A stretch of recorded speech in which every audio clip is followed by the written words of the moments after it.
लगता है छलावा रामपुर गांव के रहने वाले सुदीप की बारात दुल्हन लेकर वापस लौट रही थी। सुदीप अपनी पत्नी के साथ कार में था और बाकी के लोग बस में। सुदीप की कार बस के साथ साथ ठीक उसके पीछे चल रही थी। रात बहुत हो चुकी थी और सुदीप की पत्नी रीमा को जोरों से नींद आ रही थी। ड्राइवर कार चला रहा था, तभी रीमा ने सुदीप से पानी पीने के लिए कहा।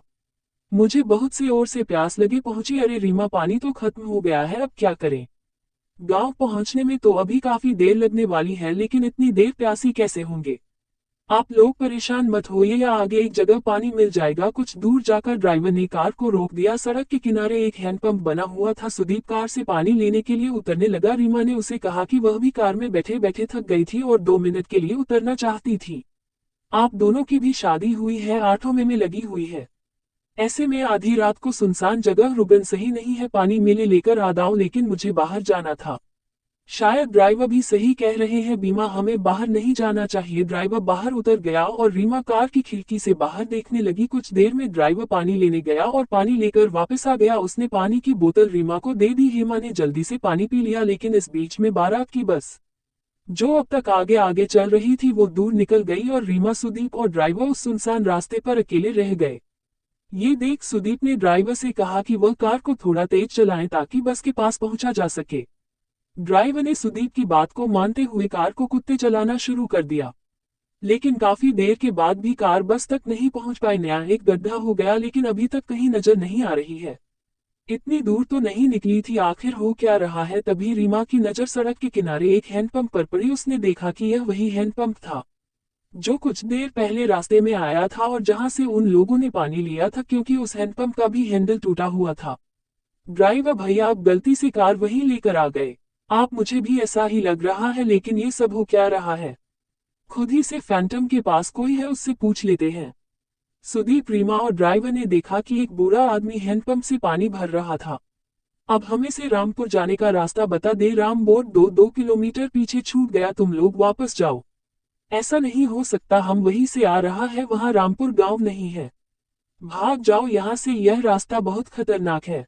यहाँ एक अलावा घूमता है, अगर तुम उसके चक्कर में फंस गए तो कभी यहाँ से बाहर नहीं जा पाओगे। ये सुनते ही ड्राइवर, सुदीप और रीमा बुरी तरह से डर गए। सुदीप वहां से कार लेकर निकला, लेकिन काफी देर हो गई और वो लोग उसी रास्ते पर घूमते रहे। अब उनको समझ आ गया था कि वह छलावे में फंस चुके थे। तभी रीमा ने धीरे से सुदीप के कान में कहा, किसी भी बहाने से हमें इस ड्राइवर को कार से उतारना होगा, और कहा तुम चलानी होगी।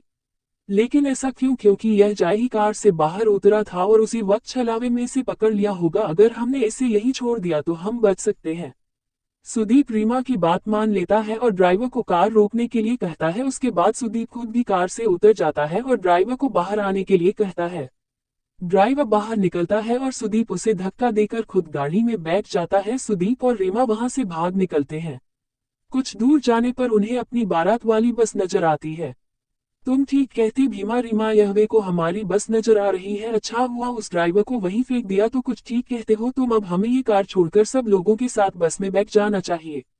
दीप कार को बस के आगे रोक देता है और वे दोनों अपने घर वालों के साथ बस में बैठ जाते हैं। बस आगे बढ़ने लगती है। थोड़ी देर बाद सुदीप की नजर बाहर हैंडपंप पर पड़ती है। ये वही हैंडपंप था जिसके पास से वह पहले 2 बार गुजर चुके थे। सुदीप को समझ नहीं आ रहा था कि ड्राइवर तो वहीं रह गया, फिर आखिर ये छलावा उसे अभी क्यों हो रहा था। सुदीप ने यह बात अपने रिश्तेदारों को बताई। हम सब लोग छलावे में फंस चुके हैं, इससे बाहर कैसे आना है कोई नहीं जानता, लेकिन वे दायर झालावाड़ होता क्या है? पापा, जब कोई इंसान एक्सीडेंट में जाता है तो उसकी आत्मा ऐसे सुनसान रास्तों पर भटकती रहती है और लोगों के सामने ऐसा भ्रम पैदा करती है कि वे आगे बढ़ रहे हैं, लेकिन वो उसी जगह पर घूमते रहते हैं। हम कभी अपने गांव रामपुर नहीं पहुंच पाएंगे। सुदीप की बात सुनकर सब लोग बुरी तरह से घर जाते हैं। तभी रीमा उठकर खड़ी हो जाती है। उसे बस की खिड़की से अबोध ड्राइवर नजर आ रहा था। रीमा ने इस बारे में सब लोगों को बता दिया। सब लोगों को लगा कि वह जितना ड्राइवर से बचने की कोशिश करेंगे उतना ही से चले जाएंगे, इसलिए उन्होंने बस को रोका और ड्राइवर को बस के अंदर बुला लिया। इस छलावे कभी बाहर नहीं निकल पाएंगे, अगर हमने उसे अपने से दूर नहीं किया तो भी वह छलावा हो, इसलिए अब तुम्हें मरना होगा। अपनी जान बचाने के लिए खत्म कर देंगे। ऐसा कहते ही सुदीप और उसके पापा मिलकर ड्राइवर को मार देते हैं। कुछ ही देर बाद वो अपने गांव रामपुर पहुंच जाते हैं। वहां पर रीमा का स्वागत किया जाता है, लेकिन रीमा जैसे ही सिंदूर वाले पैर लेकर आगे बढ़ती है उसके पैरों के निशान नहीं बनती है। ये देखकर सब हैरान रह जाते हैं। हो कि पैरों के निशान नहीं बन रही, इसका मतलब हमारी बाप के ऊपर कोई बुरी आत्मा हूँ। अब क्या करें? ये हमारी बहू नहीं बल्कि वो बुरी आत्मा है जिसकी वजह से हम हार चुके हैं। नहीं, ऐसा नहीं है। रीमा हूँ, मेरे साथ कुछ मत कीजिए अपने, अगर हमने तुझे छोड़ दिया तो हम सब मारे जाएंगे। मत कीजिए, ने अलावा नहीं हूँ, मेरा भरोसा करो।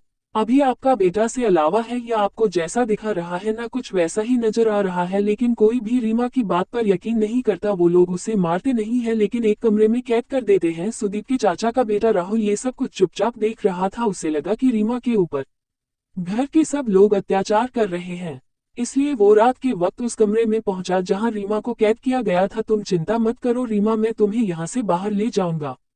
प्लीज मेरी मदद करो। राहुल रीमा का हाथ पकड़कर उसे वहां से बाहर ले जाने के लिए निकलता है।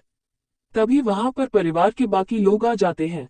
वो राहुल को वहां देखकर नाराज हो जाते हैं। ये तुम क्या कर रहे हो? मेरी पत्नी को कहाँ लेकर जा रहे हो? मेरी पत्नी का हाथ कैसे पकड़ा तुमने? आप लोग रीमा के साथ गलत कर रहे हैं। मैं उसे यहाँ से बाहर निकाल रहा था। तुम ऐसा नहीं कर सकते हैं, आप मुझे नहीं रोक सकते। मेरी माँ को लेकर जाऊंगा। राहुल के इतना कहते ही सुदीप उसे धक्का देता है और राहुल दीवार से टकराकर वहीं गिर जाता है। उसके सिर से खून बहने लगता है, लेकिन तभी राहुल जैसा दिखने वाला एक और शख्स वहां आकर खड़ा हो जाता है। घर के लोग समझ नहीं पा रहे थे कि यह सब हो क्या रहा था। राहुल, तुम पर बेहोश हो गए थे। ये सब क्या हो रहा है? वो मेरी माँ की वजह से भरा है, हमें कुछ करना होगा। ठीक कहती है आत्मा।